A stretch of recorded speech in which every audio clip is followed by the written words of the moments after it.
अस्सलाम वालेकुम। आपको थर्ड ईयर के ऑनलाइन लेक्चर 4 में वेलकम करता हूँ। आज हमारा जो टॉपिक है वो kinetic calculation of the pressure है। कल हमने kinetic theory of an ideal gas के पोस्टुलेट पढ़े थे, इजम्पशन जिन्हें हमने कहा था, जो 6 इजम्पशन थी वो हमने पढ़ी थी। तो आज नेक्स्ट जो हमारा टॉपिक है वो है kinetic calculation of the pressure. तो बेसिकली उन्हीं इजम्पशन से आगे हम चलते हैं और इस्तेमाल करते हुए kinetic calculation of the pressure को कैलकुलेट करते हैं। उसके लिए हम consider an ideal gas close in a cubical box of length L and having walls perfectly elastic as shown in figure। यानी हम एक क्यूबिकल बॉक्स ले लेते हैं। क्यूबिकल बॉक्स का मतलब है कि ऐसा बॉक्स जिसकी लेंथ, विड्थ और हाइट सेम होगी, यानी लेंथ L है, विड्थ L है और हाइट भी आपके पास L है। तो ये हमारे पास एक क्यूबिकल बॉक्स है और इसके अंदर एक आइडियल गैस क्लोज्ड है। आइडियल गैस यानी वो गैस जो पिछले टॉपिक में हमने 6 एजम्पशन पढ़ी थी वो उनको होल्ड करती है। तो वो गैस इसके अंदर मौजूद है और इसकी जो वॉल्स हैं वो परफेक्टली इलास्टिक है। आपको फिगर में नज़र आ रहा है कि हमने इसमें two faces ले लिए हैं। We have taken two faces of cube A1 and A2 normal to the x-axis and having area L square। यानी यहाँ पे आप देख सकते हैं फिगर के में हमने 3 dimension x axis, y axis और z एक्सिस ले ली है और क्यूब को इन्हीं एक्सिस के ऊपर ड्रा की है। तो यहाँ पे हमने दो फेसेस ले लिए हैं, A1 और A2। ये दोनों फेसेस नॉर्मल है x एक्सिस के ऊपर और इनका एरिया एल स्क्वायर यानी सरफेस एरिया एल स्क्वायर हो जाएगा लेंथ इनटू विड्थ। हम इसमें कंसिडर करते हैं, consider a molecule of mass m moving with velocity v which resolve into components vx, vy and vz। यानी हमने एक मॉलिक्यूल ले ली है जिसकी वेलोसिटी v है। तो जाहिर बात है यहाँ पे 3 डायमेंशन है तो वेलोसिटी के भी 3 कंपोनेंट्स होंगे, Vx होगा, Vy होगा और Vz होगा। तो मॉलिक्यूल मूव करता है from face A to A1 और कोलाइड करता है विद फेस A1 और फिर वापस बाउंस बैक हो जाता है इन रिवर्स डायरेक्शन टू A2। तो हमने मॉलिक्यूल ले लिया है जो एक्स एक्सिस के अलोंग मूव कर रहा है, यानी फेस A2 से A1 की तरफ आ रहा है और फिर A1 से टकराने के बाद वापस A2 की तरफ चला जाता है। तो इसमें x component of velocity reverse vx to minus vx। पहले जब मॉलिक्यूल फ्रॉम फेस A2 से A1 की तरफ आता है तो उसकी वेलोसिटी प्लस vx होती है, लेकिन जब वो बाउंस बैक होता है A1 से वापस A2 की तरफ तो उसकी वेलोसिटी माइनस vx हो जाती है, क्योंकि डायरेक्शन उसकी रिवर्स हो जाती है, ऑपोजिट हो जाती है, तो इस वजह से नेगेटिव साइन आ रहा है। But there is no change in Vy and Vz। लेकिन y एक्सिस के लॉन्ग और z एक्सिस के लॉन्ग कोई चेंज वेलोसिटी में नहीं आता, तो इसलिए इसके कंपोनेंट Vy और Vz रहेगा और इसमें कोई चेंज नहीं आएगा। तो इसका ये मतलब हुआ कि therefore the change in momentum of molecule occur along x direction is given by. तो चेंज इन मोमेंटम भी फिर सिर्फ x डायरेक्शन के लॉन्ग होगा, क्योंकि मोमेंटम इक्वल होता है मैस इनटू वेलोसिटी। मैस तो मॉलिक्यूल की कांस्टेंट रहेगी, तो वेलोसिटी में चेंज सिर्फ x डायरेक्शन के लॉन्ग आ रहा है, जबकि y और z के लॉन्ग नहीं है।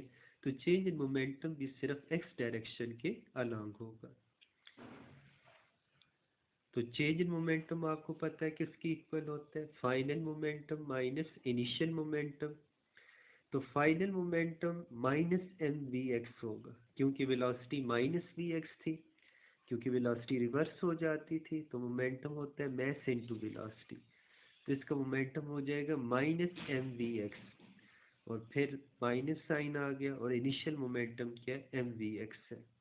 तो हमारे पास जो टोटल चेंज इन मोमेंटम आ जाएगा वो minus two m v x आ जाएगा।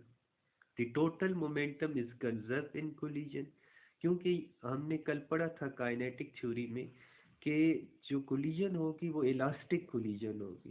तो इलास्टिक कोलिजन में जो आपके पास मोमेंटम होता है और काइनेटिक एनर्जी होती है वो कंजर्व रहती है। तो यहाँ पे भी काइनेटिक एनर्जी और मोमेंटम कंजर्व रहेगा।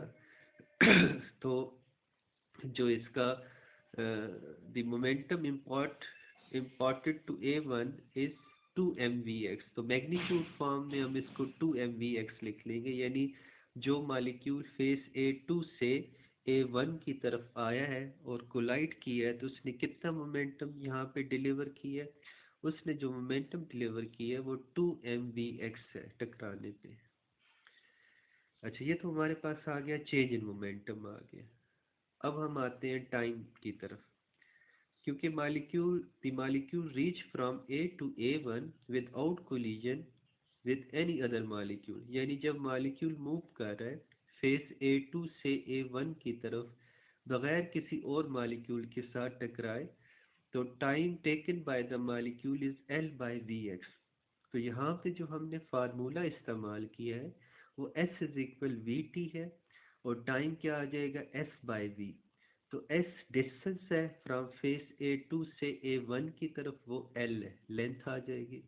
और वेलोसिटी उसकी क्या है, Vx है, तो डिवाइडेड बाय Vx आ जाएगा। तो total time taken by the molecule for complete round trip, ये तो टाइम था L/Vx एक फेज से, यानी फेज A2 से फेज A1 तक। लेकिन टोटल जो राउंड ट्रिप है वो A2 से A1 और फिर A1 से वापस A2। तो जो टोटल टाइम टेकन बनेगा वो L/Vx प्लस L/Vx हो जाएगा। तो यानी टोटल टाइम राउंड ट्रिप का जो बन जाएगा वो 2L/Vx हो जाएगा। इसे हमने इक्वेशन 1 असाइन कर दी है। अब हम निकालना चाहते हैं कि the average impulsive force exerted by the molecule on the face A1, यानी जो फेस A1 के ऊपर जब मॉलिक्यूल कोलाइड करता है तो कितनी फोर्स एक्सर्ट होती है। तो हमने न्यूटन सेकंड लॉ पढ़ा हुआ है कि force is equal to the rate of change of momentum with respect to time. तो देखें आपको स्लाइड में नज़र आ रहा है, force is equal change in momentum divided by total time interval. तो हम चेंज इन मोमेंटम की वैल्यू भी पुट कर देते हैं 2mvx, और जो टाइम कंप्लीट राउंड ट्रिप का है वो भी इसमें हम पुट कर देते हैं, जो कि क्या आ जाएगा 2L/Vx। तो हमने दोनों वैल्यूज पुट कर दी हैं, चेंज इन मोमेंटम की भी और कंप्लीट राउंड ट्रिप का जो टाइम है वो भी इसके अंदर हमने पुट कर दी है। तो इसको सॉल्व करेंगे तो हमारे पास फोर्स आ जाएगी mvx²/L। तो ये वो फोर्स है जो वो वन मॉलिक्यूल एक्सर्ट कर रहा है फेस A1 के ऊपर जब वो उसके साथ कोलाइड करता है। अब क्योंकि इस कंटेनर में या इस जो हमने क्यूब लिया हुआ है बॉक्स, इसमें एक मॉलिक्यूल तो नहीं है, बहुत सारे मॉलिक्यूल्स हैं। फॉर एग्जांपल हम सपोज कर रहे हैं कि इसके अंदर n नंबर ऑफ मॉलिक्यूल्स हैं, n कोई भी वैल्यू हो सकती है, 100 भी हो सकती है, 1000 भी हो सकती है। तो इसमें हमने n नंबर ऑफ मॉलिक्यूल लिया हुआ है, तो टोटल फोर्स जो हम निकालेंगे वो फिर n नंबर ऑफ मॉलिक्यूल्स की फोर्स आ जाएगी। तो देखें टोटल फोर्स जो x एक्सिस के अलॉन्ग, ठीक है, उस फेस के ऊपर लगेगी, वो आपके पास आ जाएगी Fx is equal mv1x² divided by L plus mv2x² by L plus mv3x² by L plus mvn²x by L। तो ये टोटल फोर्स आ जाएगी जो कि n मॉलिक्यूल्स की तरफ से एक्सर्ट की जाएगी। तो इससे मैं इक्वेशन 3 असाइन कर देता हूँ। तो ये वो टोटल फोर्स आ गई जो n मॉलिक्यूल्स जब मूव करेंगे फेस A2 से A1 पर और उसके ऊपर फोर्स एक्सर्ट करेंगे, तो total force exerted on face A1 आपके पास ये आ जाएगी। अब आपने प्रेशर की डेफिनेशन तो पढ़ी हुई है, ठीक है, कि प्रेशर बेसिकली क्या होता है, force exerted per unit area. तो pressure exerted by the molecule on face A1 is given by, तो यानी फेस A1 पे जो टोटल प्रेशर एक्सर्ट होगा वो आपके पास क्या आ जाएगा, Px is equal Fx divided by A, total force exerted divided by area. तो एरिया फेस A1 का एल स्क्वायर ही है, ठीक है। तो एफ एक्स की वैल्यू हम इसमें पुट कर देते हैं, इक्वेशन 4 इसको हमने असाइन की है। तो देखें P x is equal 1/L² और एफ एक्स की वैल्यू आपके पास क्या आ जाएगी, mv1x² divided by L plus mv2x² divided by L plus mv3x² divided by L plus mvnx² divided by L. तो ये हमने टोटल फोर्स की वैल्यू इसमें पुट कर दी।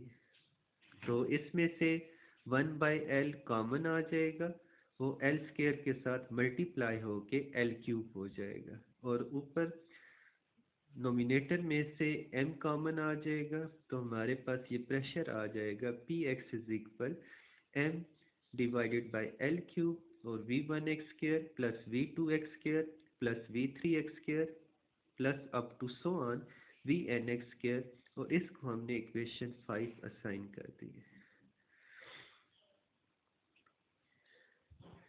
नेक्स्ट हम चलते हैं from definition of density. Density की डेफिनेशन तो आपने पढ़ी हुई है, density is equal mass per unit volume. अब इसमें मैस क्या आएगा, जो total number of molecules cube के अंदर मौजूद हैं उसका मैस।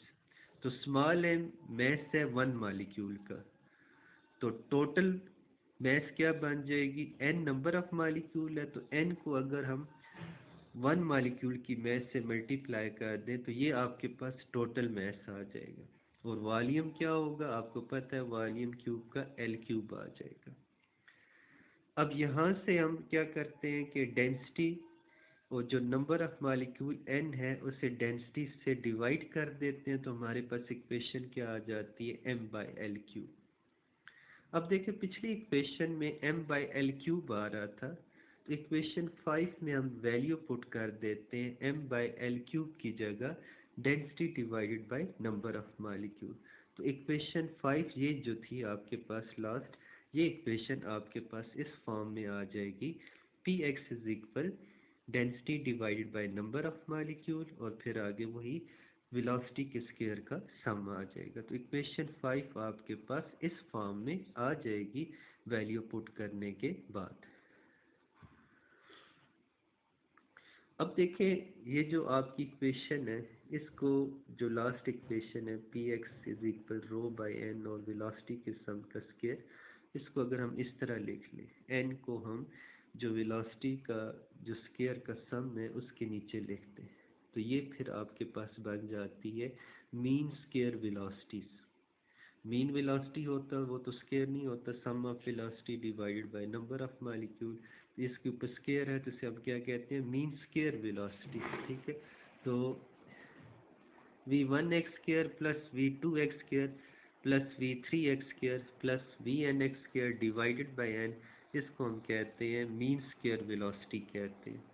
और इसको जो नोटेशन इस्तेमाल होती है वो ऊपर आप इक्वेशन 6 में देख सकते हैं कि Px इज इक्वल डेंसिटी, और जो मीन स्क्वायर वेलोसिटी है ये बेसिकली इसके ऊपर हम बार डाल देते हैं, यानी Vx² और ऊपर बार, तो ये बेसिकली मीन स्क्वायर वेलोसिटी को रिप्रेजेंट कर रहा है। तो हमारे पास इक्वेशन 5 से आगे कहाँ पे आ जाते हैं, इक्वेशन 6 आ जाती है, और इसको हम इक्वेशन 6 असाइन कर देते हैं। नेक्स्ट देखें कि क्योंकि वेलोसिटी मॉलिक्यूल 3 डायमेंशन में x y और z एक्सिस क्यूब है, तो इसमें 3 कंपोनेंट्स होते हैं vx, vy और vz। तो यहाँ पे root mean square velocity v square equal हो जाएगी तीनों कंपोनेंट्स का सम की इक्वल हो जाएगी, vx² root mean square velocity along x axis, root mean square velocity along mean square velocity along x-axis plus mean square velocity along y-axis और mean square velocity along z-axis। तो ये आपके पास total mean square velocity components की form में आ जाएगी। लेकिन ये हमने पढ़ा हुआ है कि जो रैंडम मोशन होती है उसमें average value v x square, v y square और वी जेड स्क्वायर इक्वल होती है। तो इसलिए जो तीनों कंपोनेंट्स हैं ये आपस में इक्वल होंगे, तो वी वाई और वी जेड की जगह भी मैं वी एक्स और वी एक्स लिख सकता हूँ। तो देखिए मेरे पास क्या आ जाएगा, ये जो आपकी मीन स्क्वायर वेलोसिटी है ये इक्वल आ जाएगी 3 v x स्क्वायर की इक्वल आ जाएगी। और यहाँ से फिर मैं वी एक्स स्क्वायर यानी mean square velocity along x axis equal आ जाएगी 1/3 मीन स्क्वायर वेलोसिटी ओवरऑल की। अब वी एक्स स्क्वायर की ये वैल्यू मैं इक्वेशन 6 के अंदर पुट कर दूंगा, ये जो आपको स्क्रीन पे नज़र आ रही है। तो वी एक्स स्क्वायर की जगह आपके पास क्या आ जाएगा, प्रेशर इज इक्वल डेंसिटी, और वी एक्स स्क्वायर की जगह ये आपके पास आ जाएगा 1/3, ठीक है, और मीन स्क्वायर वेलोसिटी आ जाएगा। तो ये आपका प्रेशर हमने कैलकुलेट कर लिया, kinetic calculation of the pressure of a gas. This equation gives the pressure exerted by the gas on the walls of container by ignoring the collision between the molecules of gas। तो ये basically equation आपको pressure बताती है उस gas का container के अंदर जो कि फेस A1 के ऊपर लग रहा है, लेकिन इसमें हमने एक ये चीज़ ली है कि कोई मालिक्यूल दूसरे मालिक्यूल के साथ कोलिजन नहीं करता, क्योंकि हमने पहले इसको ये अज्यूम कर लिया था। तो ये हमारे पास फाइनल प्रेशर की इक्वेशन आ जाती है, ठीक है, जो कि फेस A1 के ऊपर एग्जर्ट हो रहा है।